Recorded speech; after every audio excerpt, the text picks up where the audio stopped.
کے اندر، تو آپ کے جو ظاہری اعمال ہیں وہ دنیا والی کی محبت والے صادر ہوں گے، اور اگر دین کی محبت ہے تو دین کی محبت والے اعمال آپ سے صادر ہوں گے۔ تو اصل جو اصلاح ہے وہ قلب، وہ مقصود ہے۔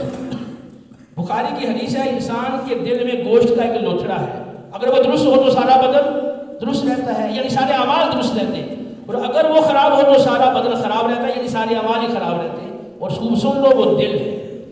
تو اب یہ قرآن آیا اس لیے